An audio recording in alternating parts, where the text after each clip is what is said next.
Bueno, ahora hablaremos sobre la NIC número 17, leasing o arrendamiento, y veremos un breve análisis de esta norma. Bueno, tenemos cuáles son los asuntos claves en la NIC 17. De acuerdo con la NIC número 17, los contratos de leasing se clasifican en leasing operativos y leasing financieros, basándose para clasificar en la sustancia de la transacción más que en la forma legal del contrato propiamente tal. Los leasing financieros sustancialmente transfieren todos los riesgos y beneficios desde el arrendador al arrendatario. La norma propicia 5 ejemplos que normalmente llevaría a que un contrato de leasing se clasifique como leasing financiero. Son los siguientes. El contrato transfiere propiedad del activo al arrendatario hacia el final del periodo del leasing. El arrendatario tiene la opción de comprar el activo a un precio que espera sea lo suficientemente más bajo de lo que con lo que se esperaba comprar este activo. El periodo del contrato abarca la mayor parte de la vida económica del activo, aunque el título no se transfiera. Al comienzo del contrato, el valor presente en los pagos mínimos por leasing, o sea, los montos que se requiere que pague el arrendatario, es de al menos sustancialmente todo el valor justo del activo en leasing. Los activos en leasing son de tal naturaleza especializada que solo el arrendatario los puede utilizar sin modificaciones importantes. Tenemos que las normas de contabilidad son los arrendatarios deben reconocer los contratos de leasing financiero como activos y pasivos en sus balances generales. Los ingresos por leasing operativo para el arrendador o gastos para el arrendatario incluyen incentivos otorgados o recibidos. Se reconocen sobre la base lineal durante la duración del contrato de leasing. Bueno, al comienzo del periodo del contrato de leasing, los arrendatarios reconocerán los leasing financieros como activos y pasivos en sus balances generales en montos iguales al valor justo de la propiedad en leasing, o de ser menor el valor presente de los pagos mínimos por leasing, cada uno determinado al comienzo del leasing. Cualquier costo directo inicial del arrendatario se agregará al monto reconocido como un activo. Tenemos que los arrendadores reconocerán los activos mantenidos en leasing financiero en sus balances generales y los presentarán por cobrar un monto igual a la inversión neta en el leasing. Los costos directos iniciales se incluyen en la medición inicial del saldo por cobrar del leasing financiero y reducen el monto de ingresos reconocidos en el plazo del leasing. ¿Cuál es el impacto en el reporte financiero de esta norma? Aunque muchas entidades ya han estado reconociendo los contratos de leasing financiero como activos en sus estados consolidados, el tratamiento contable, de acuerdo con las normas de contabilidad local, pueden variar en pueden variar. Ciertos contratos de leasing considerados operativos de acuerdo con alguna norma de contabilidad local puede tener que reclasificarse como leasing financiero de acuerdo a esta norma.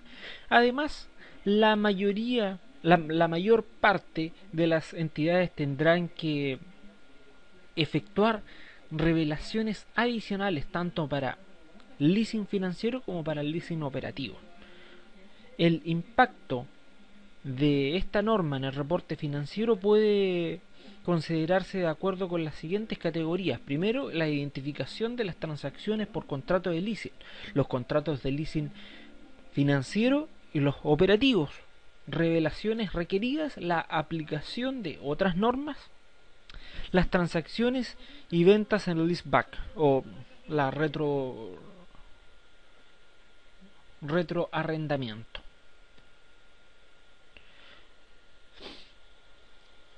De acuerdo con la norma, un leasing se considera un leasing financiero cuando sustancialmente todos los riesgos y beneficios relacionados con la propiedad del activo se, se transfieren al arrendatario. El traspaso último de la propiedad es una de varias situaciones que normalmente llevaría a que un leasing sea clasificado como leasing financiero. Debido al enfoque de riesgo y beneficio descrito anteriormente, es muy probable que la aplicación de, incluso por parte de entidades que ya están clasificando el leasing como leasing financiero de acuerdo con sus normas de contabilidad local, dará como resultado que algunos leasing sean corregidos. Los contratos de leasing operativo. De acuerdo con la norma, los pagos de leasing, de acuerdo con leasing operativo, deben reconocerse como gastos sobre el método lineal durante el periodo del leasing, a menos que otra base sistemática sea más representativa del patrón de tiempo del beneficio del usuario, incluso si los pagos no se efectúan de acuerdo con dicha base, por ejemplo, el costo de escalar o diferir los pagos de arrendamiento. De acuerdo con la SIC número 15, el leasing operativos, incentivos, la suma de los beneficios de incentivos proporcionados por el arrendador se reconocerán como reducción en los gastos de arriendo durante el periodo del leasing sobre la misma base. Las revelaciones requeridas. Según esta norma se requiere revelar de una forma más amplia para que los leasing financieros que muchas normas de contabilidad local.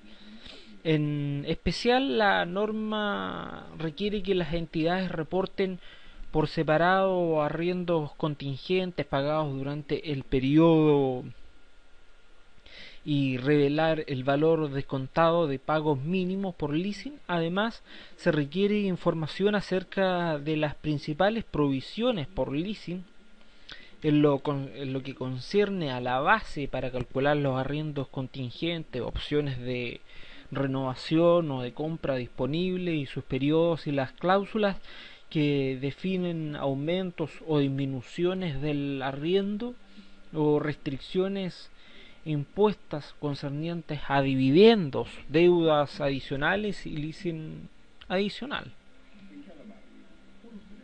Transacciones de venta y el leaseback o el autorrendamiento.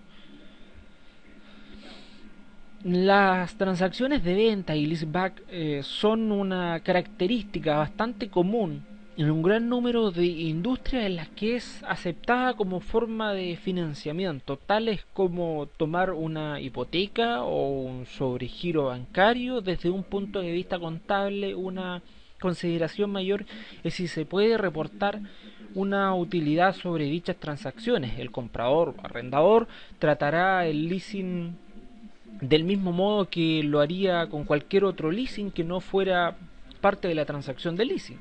El tratamiento contable de la transacción por parte del vendedor o arrendatario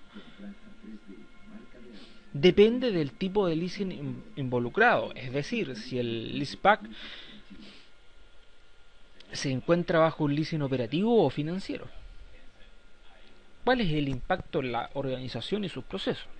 Primero que todo, es importante reconocer que no existe correlación directa entre las dificultades de implementar una norma dada y su impacto en el reporte financiero.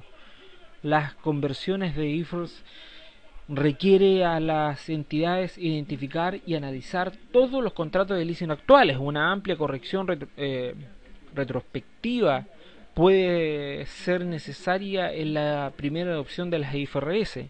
Analizar el tratamiento contable de nuevos contratos de leasing bajo una óptica de IFRS, preparar reportes financieros basándose en el impacto de la aplicación de esta norma respecto a la presentación de estados financieros y ratios clave, revisar las obligaciones por leasing, en especial las restricciones de covenants relacionadas con las cláusulas de ajuste de precio o de deuda en casos de adquisición o venta de sociedades, que son afectadas por la aplicación de NIC 17.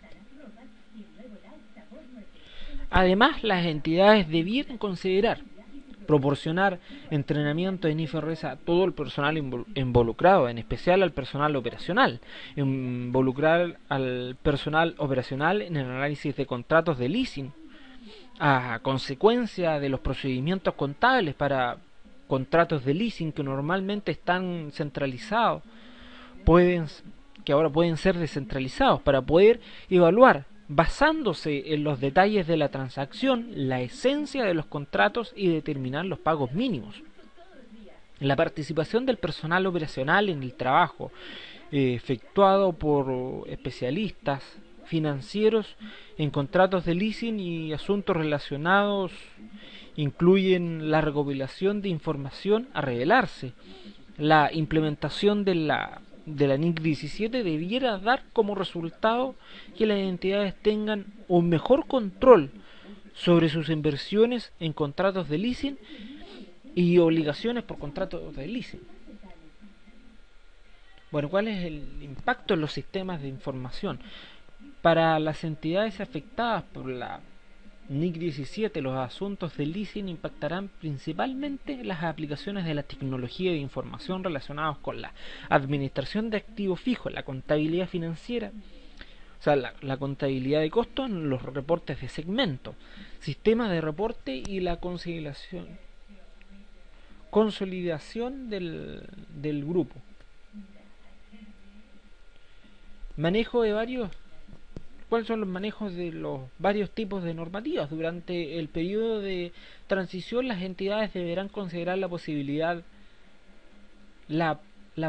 necesidad de manejar tres tipos de requerimientos: normas de contabilidad local, las IFRS y el requerimiento tributario, sin dejar de lado este último, los requerimientos tributarios, normalmente. Implementar controles sobre los contratos de leasing financieros y herramientas de corrección. Las siguientes áreas debieran ser revisadas: la identificación de contratos de leasing financiero, el activo, la deuda, la incorporación de activos en los sistemas de control de activos fijos y de deuda financiera, determinación de los montos a corregir para el leasing financiero. Bueno, eso ha sido todo en esta presentación.